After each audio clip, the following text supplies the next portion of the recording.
무형 자산은 눈에 안 보이지만 회사의 수익 창출을 위해서 매우 열심히 일을 하고 있는 자산들이거든요. 네이버와 카카오 누가 돈을 더 잘 버나, 네이버에 들어가서 무형 자산에 보면 개발비라는 게 없습니다. 네이버는 연구 개발 활동도 안 하나? 그 뒤에 설명을 보면 카카오 같은 경우는 네이버하고는 다르게 무형 자산에 가보면 같은 선상에 놓고 수익성을 비교를 하게 되면 착시가 일어나게 되는 거죠. 바이오 기업들은 객관적으로 수익성을 비교를 하기가 쉽지가 않았거든요. 회계 네 번째 시간입니다. 이번 시간에는 무형자산에 대해서 좀 알아보려고 하는데요. 오늘도 김수환 대표님 모셨습니다. 무형자산 어떤 내용인가요? 무형 자산은 이제 말 그대로 형태가 없는 자산이다 이렇게 돼 있잖아요. 예를 들어서 우리가 책은 형태가 있죠. 그런데 저작권이라고 하는 거는 형태가 있나요? 저작권. 없죠. 그건 형태가 없는 겁니다. 예를 들어서 그런 거죠.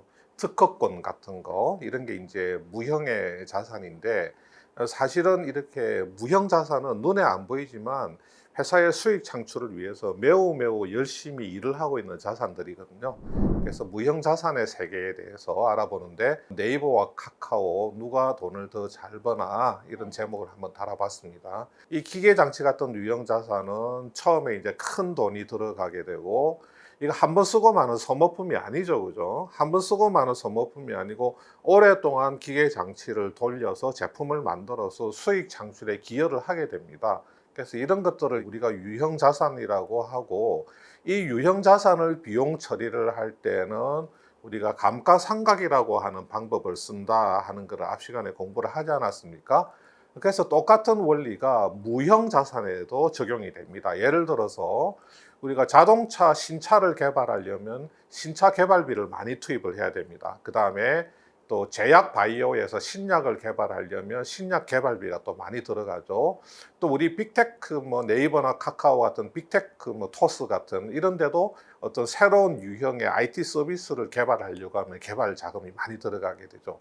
또 엔터테인먼트 연예 기획사들은 아주 돈을 많이 이렇게 벌어올 수 있는 연예인을 자기네 회사에 전속시키기 위해서 전속 계약금을 주게 되고, 드라마 제작사들은 또 굉장히 큰 금액의 제작비를 투입을 하게 되고, 또 통신사들은 통신 서비스를 위해서 정부가 경매하는 이 주파수를 또 뭐 몇 조씩 들여서 그렇게 구매를 해야 됩니다. 근데 이렇게 뭐 수백억, 수천억, 수조 원의 돈을 들이는 이유는 이렇게 돈을 들여서 더 많은 큰 돈을 오랫동안 벌기 위해서 투자를 하게 되는 거거든요. 그래서 이렇게 들어가는 돈을 비록 돈이 지출되었다고 하더라도 바로 비용으로 처리를 하지 않고 그 중에 일부는 자산으로 잡아놓고 이렇게 시간이 지나면서 쪼개어서 비용 처리를 하는 방법이 있습니다. 그 방법을 이제 우리가 그 무형 자산에서 한번 배워보도록 그렇게 하겠습니다. 자, 어떤 자동차 회사가요, 현대자동차가 신차를 개발하기로 했습니다. 그래서 신차 개발팀이 이렇게 구성이 되어서 1년 동안 열심히 이제 신차 개발 활동을 합니다. 처음에는 뭐 신차 개발 컨셉도 연구를 하고, 또 해외에서 출시된 신차들 디자인이나 뭐 엔진 같은 것도 연구를 하고, 이 신차를 어떤 컨셉으로 어떤 엔진을 달아서 뭐 어떻게 만들어낼 것인가 그런 활동을 하게 되죠. 그런 것은 이제 연구 활동이고, 연구 활동이 어느 정도 끝나게 되면 본격적인 개발 활동에 들어가게 됩니다. 그래서 연구 활동에 1년 동안 한 200억을 썼고, 그 다음에 본격적인 개발 활동에 한 300억을 썼다. 이렇게 가정을 하고 딱 1년 뒤에 이제 결산을 할 때 어떻게 하냐면, 자, 연구 활동에 쓴 이 200억 원은 그냥 단순 비용으로 보고 그냥 비용 처리를 해버립니다.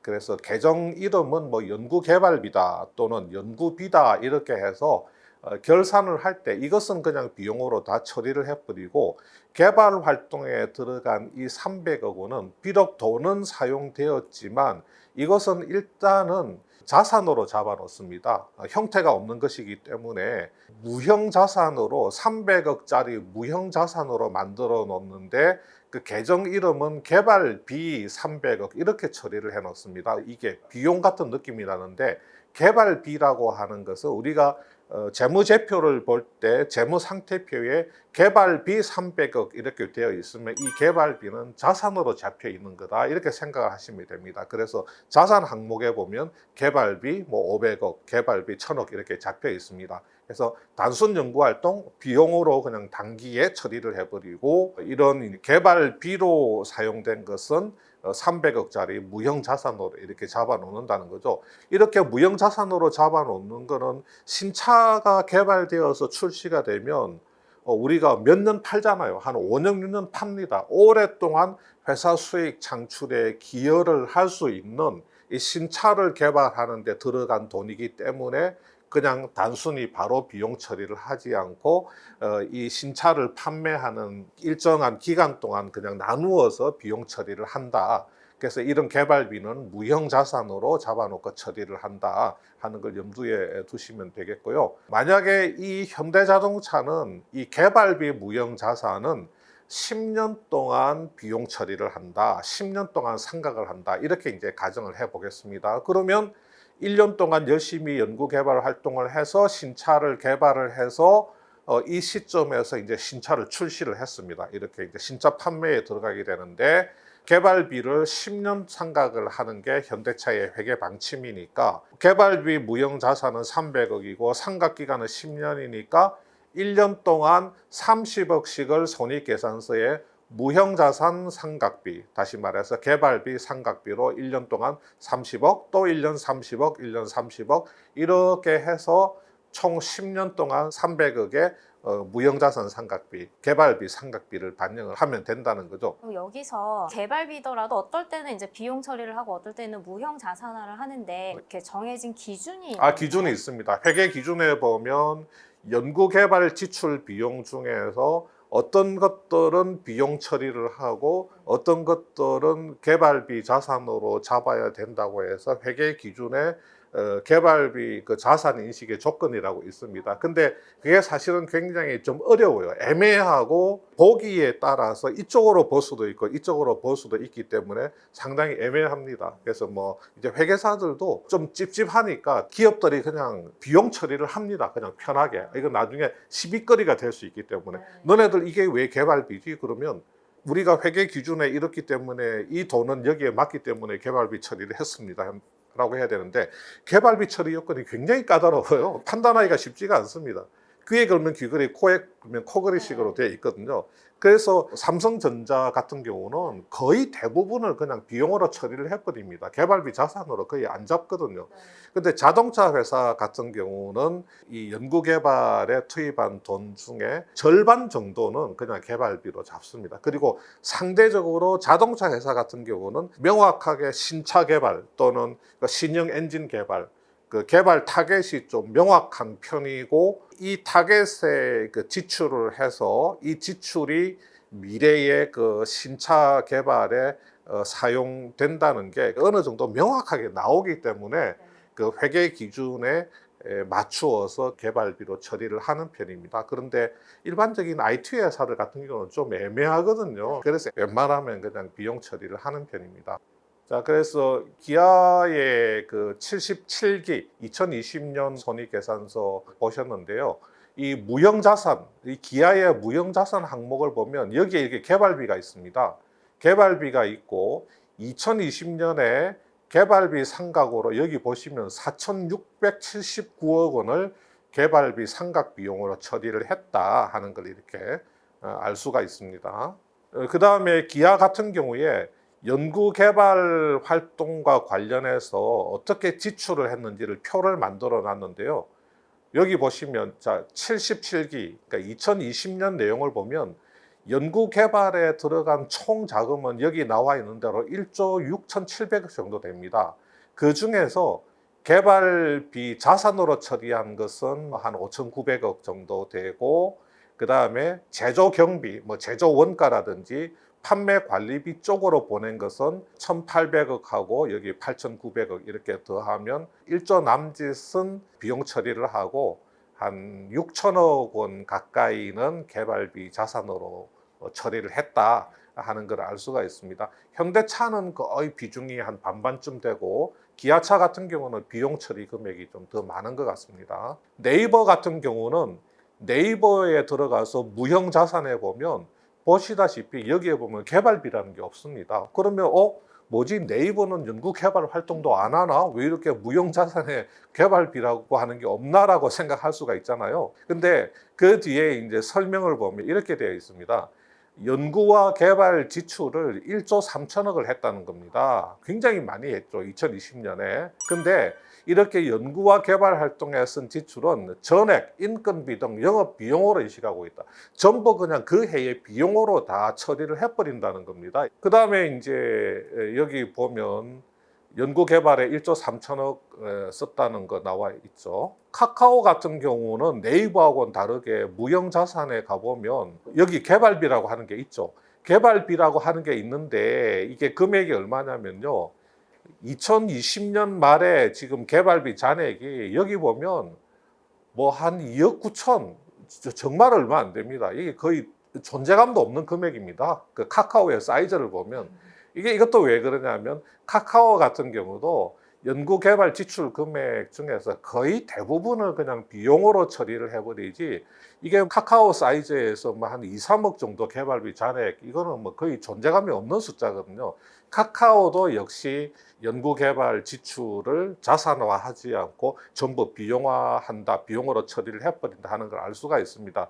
그래서 우리가 지금 네이버나 카카오 같은 경우는 거의 뭐 사실상 100% 아니면 거의 완전히 100% 연구개발 지출을 비용을 처리를 해버리는데, 만약에 네이버는 연구개발 지출을 그냥 다 비용으로 처리를 하는데 카카오는 그중에 상당 부분을 개발비 자산으로 처리를 해서 미래의 기간 동안 나누어서 비용 처리를 한다.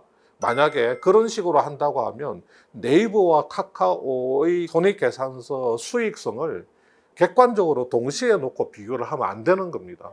왜냐하면 여기는 1조 몇 천억을 그냥 바로 비용으로 처리를 하고, 여기도 카카오도 적어도 수천억 원은 연구개발에 투자를 할 텐데 이 친구들은 그중에서 몇 천억 정도는 그냥 자산으로 이렇게 딱 잡아 놓으면 손익계산서 상으로 굉장히 유리하거든요. 손익계산서가 더 좋아 보이는 효과가 있거든요, 네이버 대비해서. 그래서 이 두 회사를 이렇게 같은 선상에 놓고 수익성을 비교를 하게 되면 자칫하면 착시가 일어나게 되는 거죠. 근데 지금 보니까 카카오도 100%는 아니지만 사실은 100% 가까이 연구개발 지출을 비용으로, 단기 비용으로 처리를 하기 때문에 네이버와 카카오의 수익성은 그냥 두 개를 동시에 놓고 비교해도 큰 무리가 없는 겁니다. 그래서 옛날에 바이오 기업들 보면 연구개발 지출을 많이 하잖아요. 옛날에는 어떤 바이오 기업들은 연구개발 지출의 70% 이상을 그냥 개발비 자산으로 잡아놓고, 또 어떤 바이오 기업들은 그냥 비용으로 많이 털어버리고 하니까 이 바이오 기업들은 이렇게 객관적으로 회사의 그 수익성을 비교를 하기가 이렇게 쉽지가 않았거든요. 또 잡음이 많았습니다. 저렇게 개발비 자산으로 잡는 게 저게 맞느냐, 회계적으로 옳으냐 하는 잡음들이 굉장히 많아가지고 제약 바이오 업체 신약 연구 개발 비용 그 회계 처리 논란이 좀 있어서 2018년도에 금융당국이 정리를 해버렸습니다. 신약 개발은 임상 3상 지출에서부터는 개발비로 처리를 해도 된다, 무형자산으로.